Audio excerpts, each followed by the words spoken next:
संतप्त मानस शांत हूँ, जिनके गुणों के गान में बेवर्धमान महान जिन विचरे हमारे ध्यान में। कल अपन ने 30 छंदों तक इसका अर्थ किया था। कुल 101 छंद हैं और अभी 4 दिन, आज चौथा दिन है, 3 दिन निकल गए हैं, तो इनको पूरा करने का है।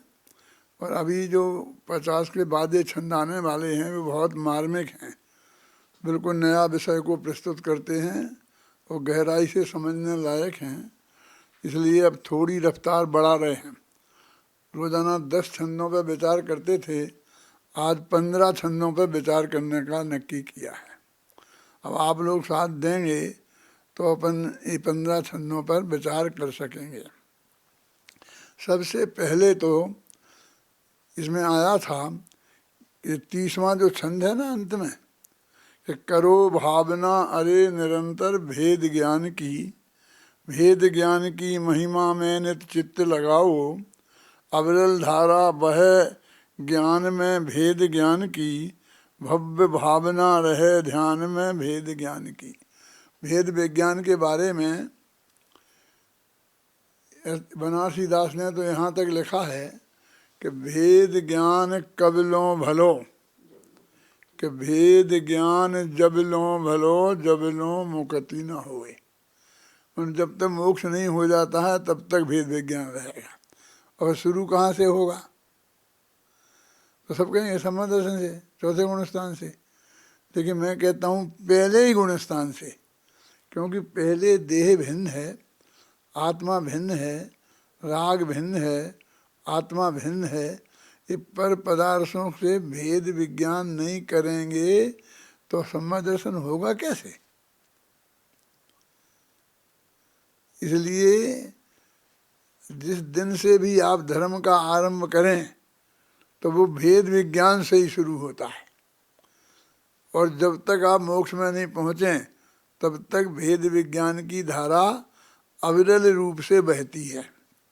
देखो, कल कहा था कि समय सार का पूरा संवर अधिकार भेद विज्ञान के अभिनंदन का अधिकार है। भेद विज्ञान की प्रशंसा के गीत ही उसमें गाए गए हैं। और संवर माने धर्म का आरंभ होता है, संवर माने धर्म का आरंभ है। तो इसलिए कहते करो भावना अरे निरंतर भेद ज्ञान की, भेद ज्ञान की भावना। भावना शब्द का अर्थ अपन बहुत स्थूल समझते हैं कि भैया हमारी तो ऐसी भावना है, सबका अच्छा हो गए, ऐसी भावना। ये जैसे ना चारी तो भावना शब्द का प्रयोग आत्मा के अनुभव जो शुद्धोपयोग है उसके अर्थ में करते हैं। भावना कोई साधारण बात नहीं है। कहते भेद ज्ञान की भावना हम निरंतर करें, उसकी महिमा में अपने चित्त को लगाएं। अविरल धारा बहे ज्ञान में भेद ज्ञान की, भव्य भावना रहे ध्यान में भेद ज्ञान की।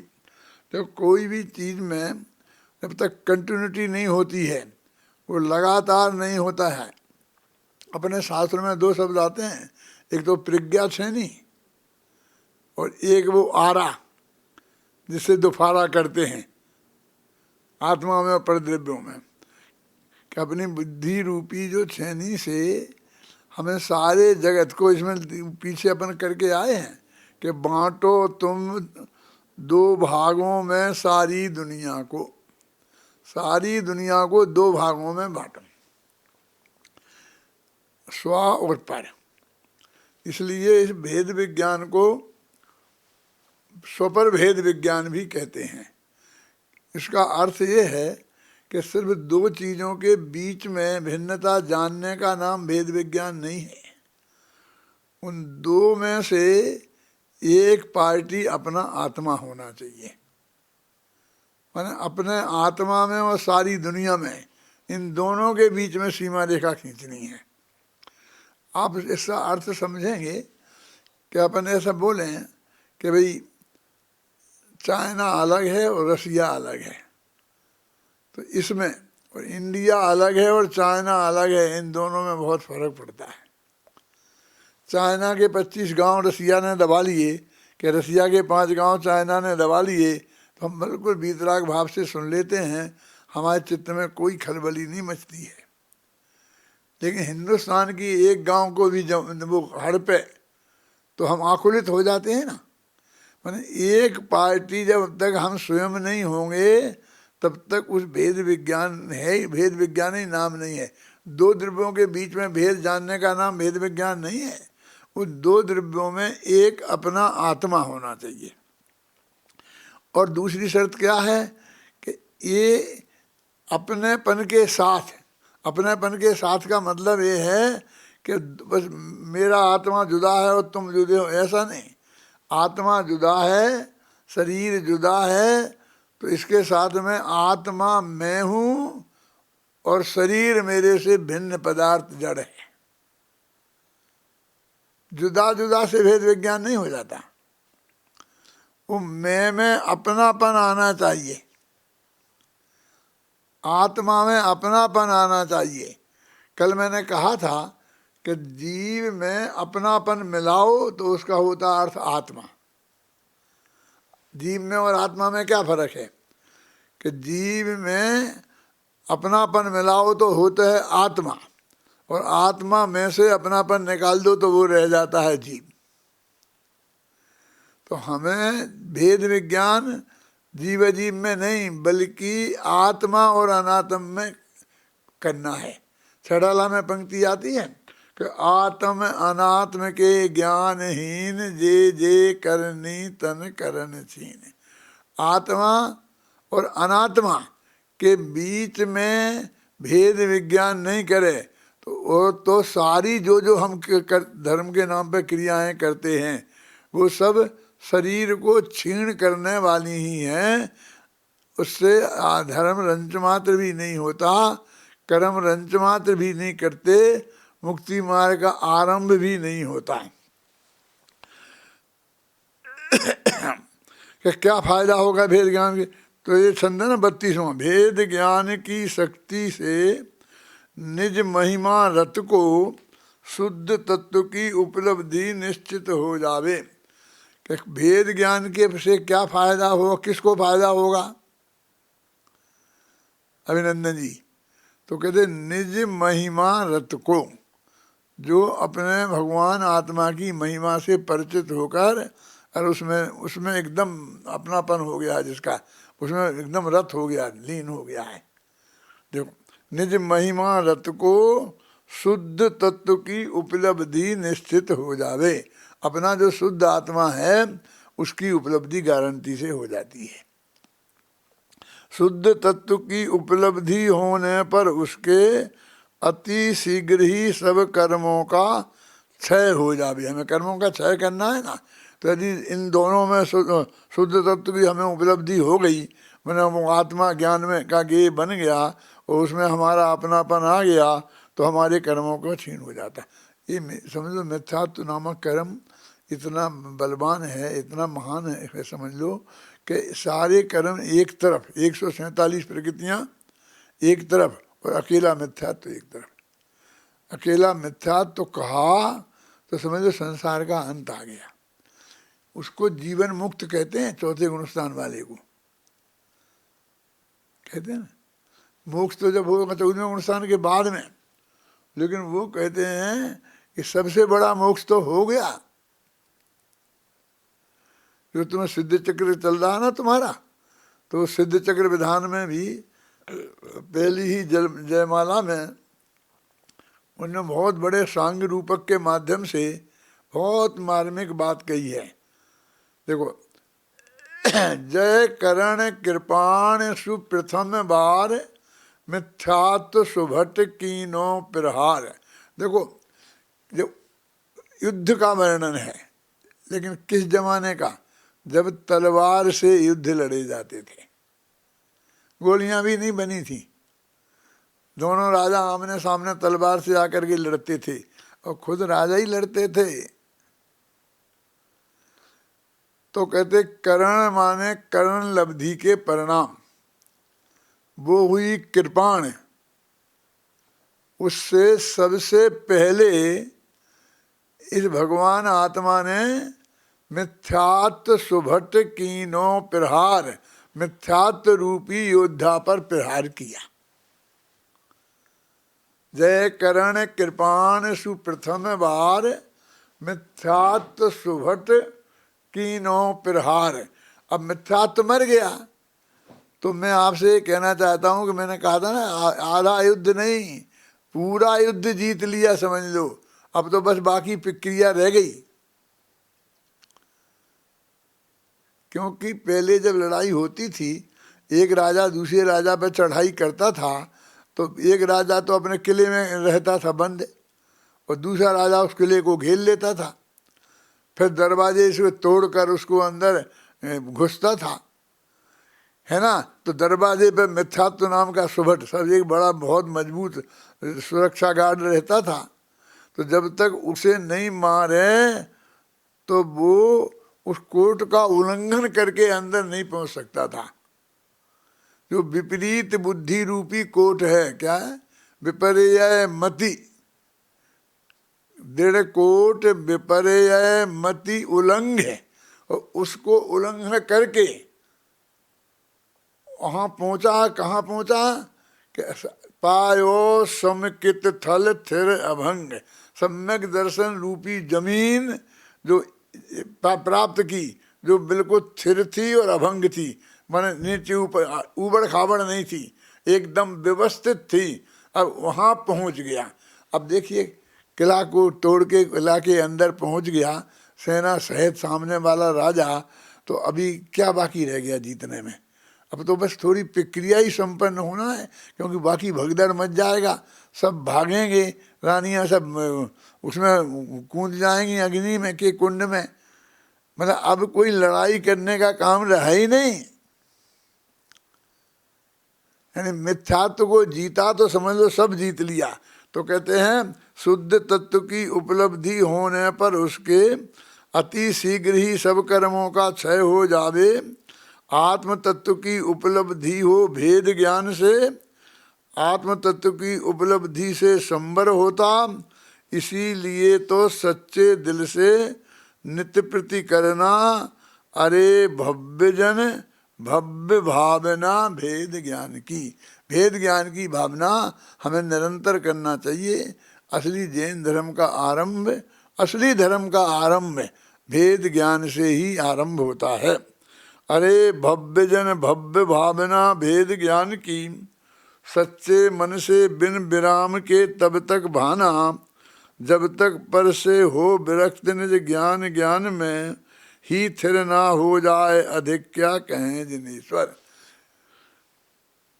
एक कलश है अमृतचंदाचारी का, जिसकी ये पंक्ति है, ये सब संजीव वगैरह सब जानते होंगे, ज्ञानम ज्ञाने प्रतिष्ठते, कि जब ज्ञान ज्ञान में जब तक प्रतिष्ठित नहीं हो जाए तब तक हैं वेद विज्ञानम इदम अविच्छिन्न धारया, हाँ, तावत यावत पराच्युत्वा ज्ञानम ज्ञाने प्रतिष्ठित। ज्ञान ज्ञान में जब तक प्रतिष्ठित नहीं हो जाए तब तक इस भेद विज्ञान की धारा को निरंतर गहराई से भाना चाहिए।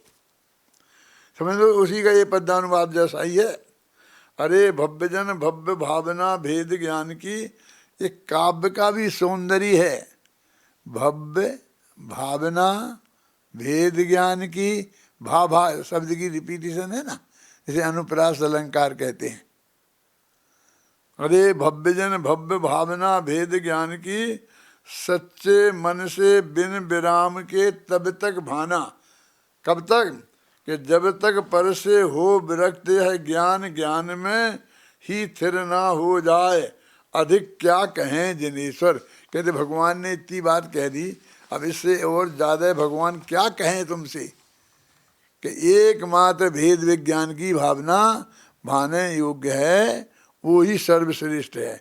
देखो, चाहे वो दोहा शतक हो, चाहे ये रूला शतक हो, चाहे वो समाधि शतक हो, चाहे समाधि का सार हो, सब में जो बाहर का क्रियाकांड होता है ना, उसकी चर्चा बहुत कम की है। लेकिन असली जो तत्व ज्ञान है और जिससे जो धर्म है, जिससे कि वास्तव में उसकी बात है, चर्चा है। जो जिनेंद्र, अंत में कुछ छंद हैं जिस पे अपन ने ये सारे व्यवहार की चर्चा की है, लिखा ना कि कैसा आचरण कैसा हो, ख्याल में आ गए थे तो पढ़ भी छंद पढ़। 65 नंबर छंद से प्रारंभ होता है विषय। हाँ हाँ। मुक्ति मार्ग में आए तो भी बोझा लेकर, क्रिया कांड का बोझा माथे पर धारण करो, सारे जग की सभी समस्याएं ढो ढो करो, मरे जा रहे अरे निरंतर चिंतित हो करो, इस जग की तुम केवल चिंता ही करते हो, कुछ भी करना अरे किसी का शक्य नहीं है, जग की चिंता छोड़ बंधु अपने में आओ, अपने में ही जमो रमो अपने को ध्याओ। दो कितने मार्ग में एक बात कही है कि मुक्ति मार्ग में आए, धर्म के क्षेत्र में आना माने मोक्ष मार्ग में ही आना है ना। अभिनंदन जी मैं कहता हूँ ना, कोई आपने ब्रह्मचर्य व्रत लिया, शादी नहीं की, कर सकते थे ना, घर में आप भी सब जम सकते थे, लेकिन आत्मकल्याण की भावना से ही, मैं तो तुमको जन्म से जानता हूँ, तब तुम बच्चे थे ना 10 वर्ष के, तब से तो आत्मकल्याण की भावना से ही तुमने ये सब अपना जीवन इस तरह का बनाया है ना जैसा आपका है। तो फिर क्या करो कि तुम मुक्ति मार्ग में आए हो, मुक्ति मार्ग में आए हो तो सब जगत का बोझा छोड़ के आना था ना, तो यहाँ भी बोझा लेके आए। पंक्ति तो पढ़ो, सब पंक्ति पे ध्यान तो दो, फिर पढ़ो।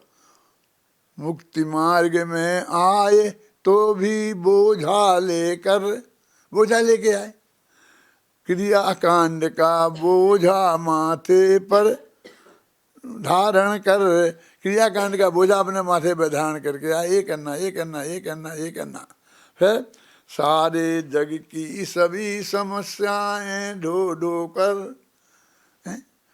हमारे विद्वान लोगों के साथ मैंने क्या तकलीफ है, मुनिराजों के साथ भी हर एक आदमी आता है, अपने घर की पत्नी आएगी अपनी सुनाएगी, पति अपना सुनाएगा, बाप अपनी सुनाएगा, बेटा अपनी सुनाएगा, और हम उसकी सुलझाते बने।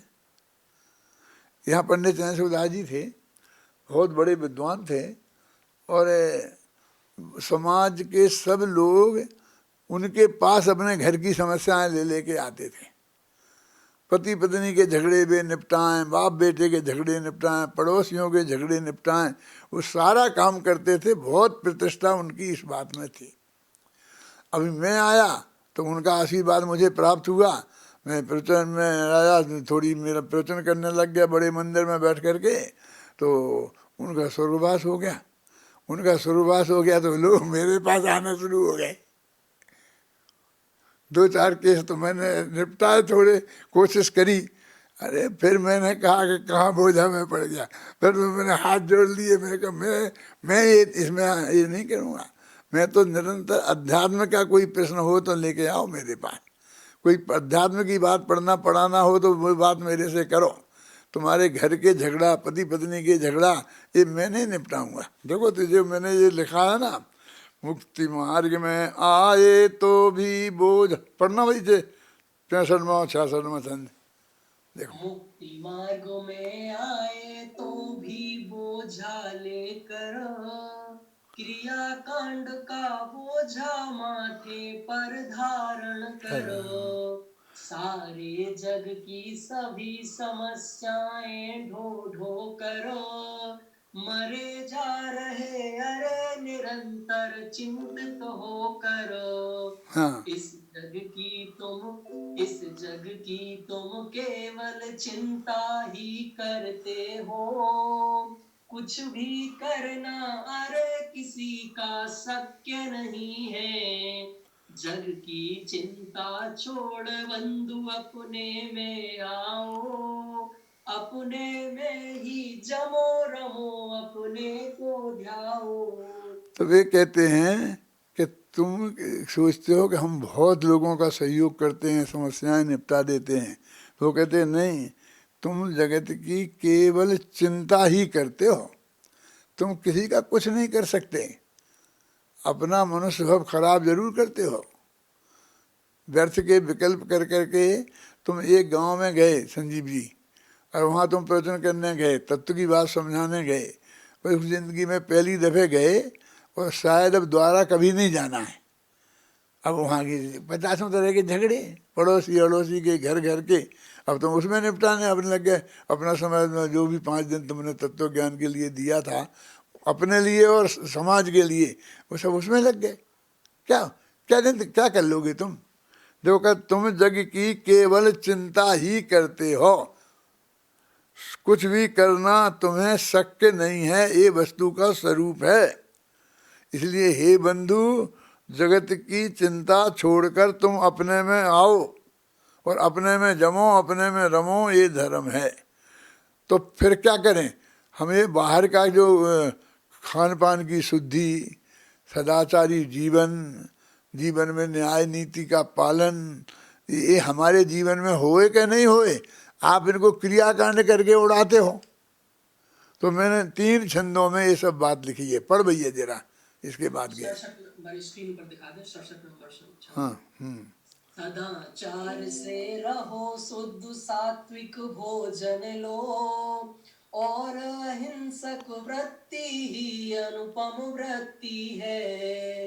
न्याय नीति से बर्तन करना अनुपमेय है, पर यह सब कुछ सहज भाव से ही करना है। देखो ये तीन पंक्तियां जो कहीं, इनमें एक करना है, ये इसका निषेध नहीं है, उल्टा अर्थ नहीं लेना कि ये उड़ा रहे। सदाचार से रहना, शुद्ध सात्विक भोजन करना, अहिंसक वृत्ति ही वास्तविक सच्ची वृत्ति है, न्याय नीति से बर्तन करना, यही सबसे बढ़िया है। पर ये पर क्या है? ये सब कुछ सहज भाव से, खींच तान के कुछ नहीं करना, हट से कुछ भी नहीं करना, यह सब कुछ तो सहज भाव से ही होना। पढ़ भाई, पढ़ो, फिर पढ़ो। सदाचार से रहो, पढ़ो। सदाचार से रहो, शुद्ध सात्विक भोजन लो, और अहिंसक वृत्ति ही अनुपम वृत्ति है। न्याय नीति से बर्तन करना अनुपमेय है, पर यह सब कुछ सहज भाव से ही करना है। सहज भाव से करना क्या सब कुछ होना है, सहज भाव ही तो सच्चा मुक्ति का मग है। असहज होना ही भव है, भव का मग भाई, कर्तापन के बोझे से असहज रहते हो। अब ऐसी भी एक पंक्ति आई है इसमें कि ये करना कि ये करना तो भाषा है, सब होता है। यदि आप सचमुच धर्म की प्रति रुचि वाले हो गए और आत्मा का कल्याण करने की भावना अंदर में हो गई संजीव, तो तुम्हारी ये वृत्ति गारंटी से हो जाएगा। अशुद्ध भोजन तुम कर ही नहीं सकते। शुद्ध सात्विक अहिंसक भोजन, खाना पानी, ये सब तुम्हारे जीवन में आए। न्याय की कमाई, अन्याय इसकी कमाई नहीं हो सकती। ये तुम्हारे जीवन में बेईमानी नहीं हो सकती। ये सहज, ये जीवन सहज ही होता है और सहज ही होना चाहिए। क्या इसका बोझा माथे पे नहीं होना चाहिए। यदि इसके माथे पे बोझा आया तो आत्मा का हित कैसे करेंगे? तो ये वृत्ति ये है कि ये सहज भाव से ये करना तो भाषा है। ये भी पंक्ति इसमें है, तू निकाल सकता है। 69 नंबर का छंद है। हाँ पढ़ो। ये वाला छंद ही है। हाँ। कर्तापन का बोझ उतारो सहज भाव से, सहज भाव से सहज सहजता में आ जाओ। आना जाना तो केवल भाषा है भाई, आना जाना कहीं नहीं है मुक्ति मार्ग में। कहीं आना जाना नहीं है, कुछ नहीं करना है, अपने अपने में आ जाओ, ऐसी भाषा बोलते हैं। इसमें करना क्या है? ये तो आना जाना, ये तो भाषा है कोरी है। एकदम सहजता हमारे जीवन में आनी चाहिए। जो भी चीज खींच तान के होगी, पाटनी जी ने जो किताबें लिखी आप उनमें देखना, तो उसमें हर पेज में 8 दफे कम से कम ये लिखा होगा, हट के बिना, हट के बिना। वो ये सहजता के अर्थ में है वो, कि जो कि हट से कोई काम नहीं होता है। तो उन्होंने 11 प्रतिमाओं वाला पाठ लिखा था ना अपनी किताब में, है ना, अपने पाठमालाओं में है ना, तत्व ज्ञान पाठमाला। तत्व ज्ञान पाठमाला में 11 प्रतिमा वाला पाठ पाटनी जी ने लिखा था। तो उसमें हर एक में हट के बिना, हट के बिना, हट के बिना, मतलब वो एकदम सहज वृत्ति का परिणाम है वो सहज आना चाहिए, बोझा के रूप में नहीं आना चाहिए हमारे जीवन में। क्योंकि जब हम इस तत्व की बात कहते हैं, और उसके जब तत्व तो ये है ना, क्रिया कांड से ना मिले यह आत्म अभिराम, और ज्ञान कांड से सहज ही मिले आत्मा राम। तो क्रिया कांड से ना मिले ये तो बात आएगी, क्रिया कांड का बोझा उतारो ये बात आएगी। तुम समझते सभी छोड़ने के लिए कह रहे हैं, चाहे जैसा खाओ पियो, चाहे जैसा उठो, चाहे न्याय अन्याय करो, धंधे पानी में चोरी चपोटी करो, इनकम टैक्स चुराओ, ये सब करो, ये नहीं, कुछ नहीं। ये यदि आपको अपने जीवन को सहज करना है, ख्याल में है ना, सहज करना है, तो एकदम गवर्नमेंट के सारे रूल बिल्कुल ढंग से पालन करना चाहिए। कोई भी अनैतिक काम हमारे जीवन में नहीं होना चाहिए, किसी भी व्यक्ति से कुछ भी वो नहीं होना चाहिए, तो हम बिल्कुल सहज भाव से रह सकते हैं, निश्चिंत। लाखों का करोड़ों का कर्जा अपने माथे पे लेते चले जाओ हैं, और फिर कहोगे हम निश्चिंत बैठे रहेंगे, कैसे बैठे रहोगे?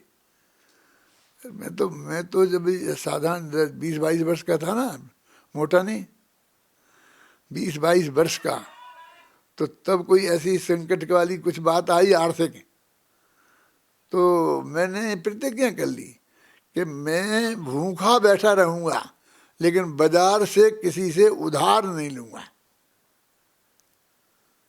एक नया पैसा सामान से किसी से, कुछ से कहीं नहीं, कुछ नहीं, नगद के सब काम अपना जो भी जितना है अपने पास, बस उतने से ही काम चलाओ, उतने में ही अपने सीमित रहो, समझे ना।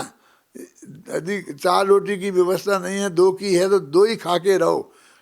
और आज तक मैं 86 वर्ष का हो गया, मैंने किसी से एक नया पैसा उधार नहीं लिया, मांगा नहीं, अपने लिए नहीं, संस्था के लिए, किसी के लिए नहीं लिया, ही नहीं किसी से। माथे पे बोझा काहे करेगा, सब कर सकते हैं।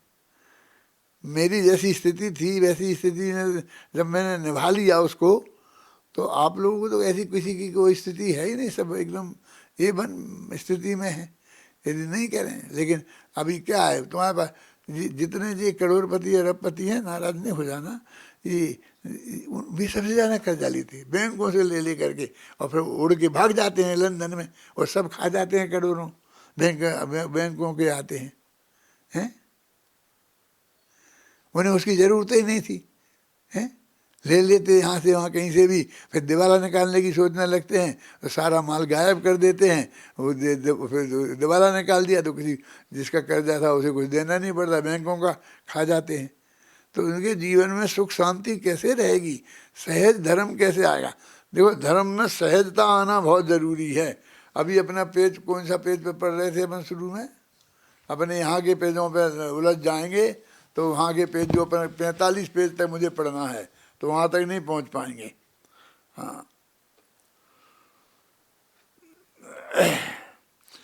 अब शायद 35वां छंद था, 35 नंबर का छंद, पढ़ो। 35 नंबर का छंद। हाँ, अब तक जो भी हुए सिद्ध आगे होंगे, महिमा जानो एकमात्र शव भेद ज्ञान की, और जीव जो भटक रहे हैं भव सागर में, भेद ज्ञान के ही अभाव से भटक रहे बस हैं। एक पंक्ति में है ये कि जितने जीव मोक्ष गए हैं वो भेद विज्ञान से गए हैं, और जितने संसार में भटक रहे वे सब भेद विज्ञान की अभाव से भटक रहे। अब इसका ज़्यादा अर्थ करने की जरूरत नहीं है, अगला छंद पढ़ो। भेद ज्ञान से शुद्ध तत्व की उपलब्धि हो, शुद्ध तत्व की उपलब्धि से राग नाश हो, राग नाश से कर्म नाश, और कर्म नाश से ज्ञान, ज्ञान में स्थिर होकर शाश्वत हो जावे। हाँ पढ़ो आगे। मुक्ति मार्ग है, हाँ। मुक्ति मार्ग यह बतलाया अरहंत देव ने, यह उपलब्ध सदा हमको है जिन वाणी में, गहराई से पढ़े मनन चिंतन कर समझे, समझना आवे तो ज्ञानी गुरुओं से समझे। अरे तीनों आगे देवशास गुरु कि भगवान की दिव्य धुनी में ये बात आई, अरहंत देव ने ये समझाया, वो सब शास्त्रों में लिखा हुआ है और सब हमारे पास उपलब्ध है। तो उन्हें पढ़ करके हम समझें, और यदि नहीं समझ में आए तो ज्ञानी धर्मात्मा जो गुरु हैं वो गुरुओं से समझें। मैं तो अभी वो अपना एक विनय पाठ लिखा था ना पूजन के लिए, तो उसमें मैंने यही लिखा है कि हमारे लिए सहज भाव से ज्ञानी धर्मात्मा उपलब्ध हैं जिनको हमें समझना है। रोना नहीं रोया कि हमें कुछ नहीं है, ये तकलीफ है, बल्कि ये लिखा। पढ़ एक दो छंद है, ख्याल में आ गए थे वो मैं क्या बोल रहा हूँ जनेंद्र? हाँ हाँ हाँ, मैंने उसमें ये लिखा कि हमारे ज्ञानी गुरुओं का समागम मौजूद है, धर्मात्मा हैं, साधर्मी भाई मौजूद हैं जो हमें प्रेरणा देते हैं, हमें सब मैंने हमारा गौरव है, हम बहुत अच्छी पोजीशन में हैं। ये नहीं कि हमें ये नहीं है, ये नहीं है, ये नहीं, रोना नहीं रोया है, हैं? वो तुम पूजा, हाँ महाभाग्य से प्राप्त हो देव गुरु संयोग, हर जिन वाणी मात की शरण सहज संयोग, हाँ। उसके अध्ययन मनन से चिंतन से निज तत्व जाना जाता सहज ही होता है सम्यक्त्व, और कसाए मंद हो भाव रहे निष्काम, एक आत्मा में लगे छोड़ हजारों काम। कौन बोल रहा है? कौन बोल रहा है? विवेक हैं? हाँ नहीं नहीं, मैं पढ़ना नहीं है, पर समझ में आ गया, मैं तो देख रहा था कौन बोल रहा है। देखो ये वो बहुत मैंने विनय पाठ में, प्रक्षाल पाठ में असली मार्गदर्शन दिया है। यहाँ का शांति पाठ में भी कि सारा जगत शांति चाहता है, लेकिन शांति कैसे प्राप्त होती है उसके बारे में सोचते ही नहीं है। ऐसे कहते हैं शांति शांति शांति, तो शांति होती है क्या? और शांतिनाथ अपन शांति वो करते हैं क्या, अंत में क्या बोलते हैं पूजा के अंत में? शांति पाठ। तो शांतिनाथ भगवान, शांतिनाथ भगवान से क्या लेना देना? मैं तो लगा 24 ही तीर्थंकर शांति के सागर हैं क्या ख्याल में? यानी उसमें पूरा तत्व ज्ञान और जैन पूजन के संदर्भ में ही भरा है बुद्धिपूर्वक। जैसे कि अपने प्रक्षाल पाठ है तो उसमें क्या हो, महिलाएं नहीं करें और ये करें, वो सब चीज़ अपनी जनमानी के अनुसार क्या है वो सब डाली। तो उन्होंने कहा ये क्यों डाली? इसलिए डाली कि रोजीना पढ़ेंगे तो कम से कम जो तेरापंथी शुद्ध लोग हैं और गुरुदेव की मामनाए के हैं उन्हें याद तो रहेगा कि भाई महिलाएं भगवान को नहीं छूती हैं, क्यों नहीं छूती हैं, और ये क्या करना चाहिए, और शुद्ध जल से अभिषेक करते हैं। तो ये सब बात उनके ख्याल में तो आएगी नहीं, भूल ही जाते हैं।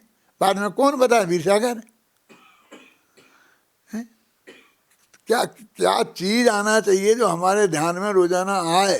मैंने बहुत सोच समझ के बुद्धि पूर्वक वो सब चीज लिखी है, यदि आप वहां जाके देखें तो। चलो मुक्ति, हाँ बोलो कौन सा 38वां छंद? ज्ञानी, हाँ, ज्ञानी गुरुओं से समझे तक आ गए थे ना। हाँ, 38वां पढ़ो। हाँ। मुक्ति मार्ग के नेता ज्ञाता विश्व तत्व के, वस्तु का स्वरूप समझाते दिव्य ध्वनि से, हित उपदेशक अनेकांत के स्वयादवाद के, परम वीतरागी होते अरहंत देव हैं। अनेकांत में बोलो। अनेकांतमय सप्त तत्व की प्रतिपादक अरो, वीतरागता की पोषक जो जिनवर वाणी, परम अहिंसक सदाचार की भी पोषक जो, अरहंतों की दिव्य ध्वनि वह जिनवाणी है। 38वें छंद में अरहंत देव का स्वरूप बताया है, सच्चे देव का। और 39वें छंद में जिनवाणी सच्चे शास्त्र का स्वरूप बताया है।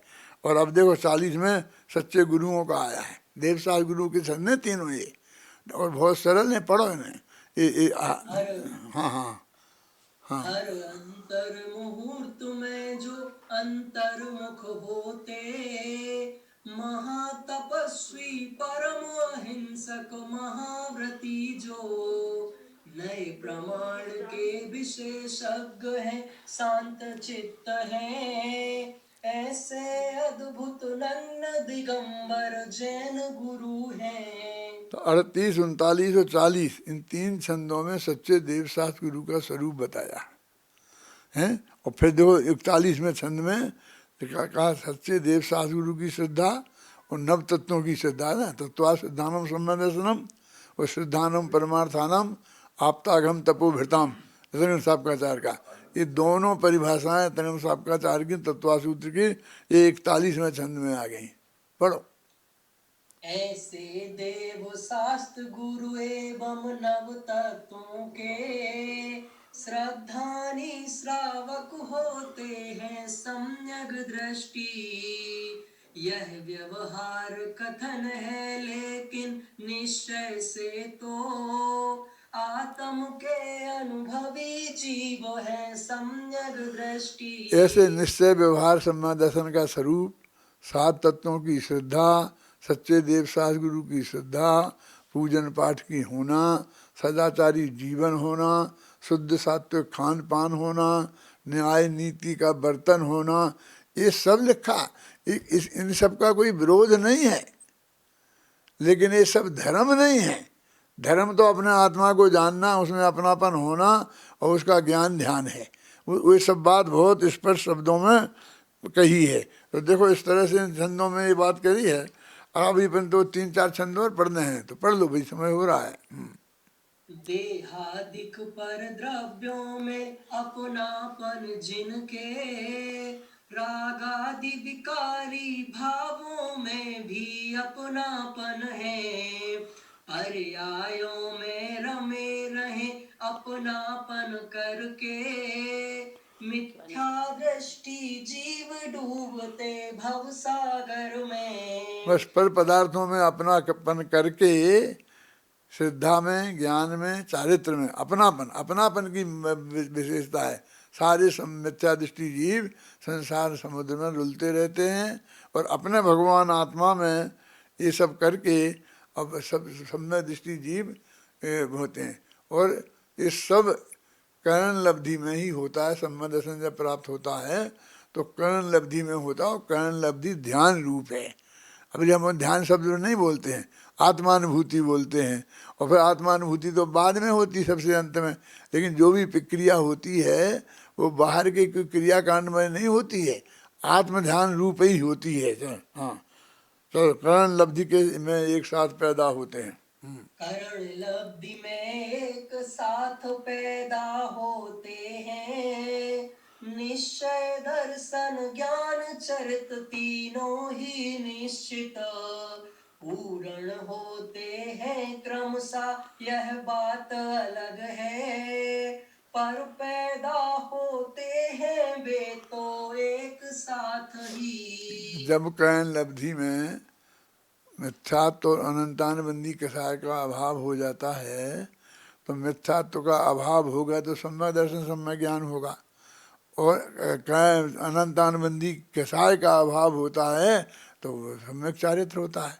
तो तीनों की उत्पत्ति चौथे गुणस्थान में करण लब्धि में एक साथ हो जाती है, और फिर पूर्णता भले ही किसी की आगे आगे हो, 12वें में हो, 14वें में हो, 13वें में हो, पूर्णता जो बाद में अलग अलग हो।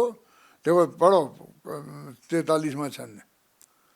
करण लब्धि में एक साथ पैदा होते हैं, निश्चय दर्शन ज्ञान चरित तीनों ही निश्चित पूर्ण होते हैं क्रमशः, यह बात अलग है, पर पैदा होते हैं वे तो एक साथ ही। करण करण लब्धि भी ध्यान रूप है, सब जग जाने, कर्म नाश आरंभ यहीं से होता भाई, मिथ्या तो कर्म के साथ अनंत अनुबंधी का भी, तो अभाव भी इसी अवस्था में होता है। हाँ, एक छंद और रह गया, बस एक छंद और पढ़ना है। आत्मज्ञान और आत्म ध्यान ही परम धर्म है, इनसे ही भव का अभाव होता है भाई, भव जीव इनके बल पर भव सागर तरते, अधिक कहे क्या भव सागर से पार उतरते। करण लब्धि में आत्म ध्यान की अवस्था में सम्यक दर्शन ज्ञान चारित्र तीनों की उत्पत्ति हो जाती है और धर्म का आरंभ हो जाता है। अब वो धर्म का आरंभ कैसे होता है ये सबसे विस्तार अभी आपके पास इसका उद्घाटन हो गया।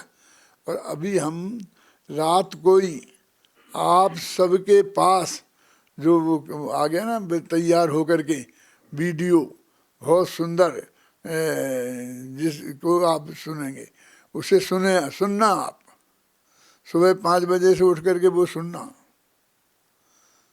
तो ये इतना छंद तो आप पढ़ ही लोगे जो अपन हमने बताए हैं। फिर आगे के जो छंद मैंने बोला ना सहजता वाले हैं, बहुत मार्मिक हैं। अब उन पर अब कल से अपने कितना 3 व्याख्यान रह गए हैं। आज क्या 28 हो गई हैं? 4 रह गए दादा, 4 होंगे अभी 4 हुए हैं तो 4 रह गए हैं। हाँ 4 व्याख्यान रह गए हैं। तो उनमें जो बाकी के अपने 45 तक किए ना तो 55 छंद हैं। वो 55 छंद में बहुत मार्मिक सम्यक दर्शन की प्राप्ति हुई ना, इसे जो बहुत अच्छा है। यदि आप उसे सुन के आएंगे तो आपको बहुत आनंद आएगा। सबके पास पहुंच जाएगी सुबह तक, और नहीं पहुंचे किसी के पास तो जो हमारा जनेंद्र बैठा है ना, इसको फ़ोन करके मंगा लेना, तत्काल भेज देगा। बहुत सुंदर तो गाई है उनने, बहुत सुंदर लिखी गई है और बहुत सुंदर वो कैसेट भी बनी है, कोई कमी नहीं है।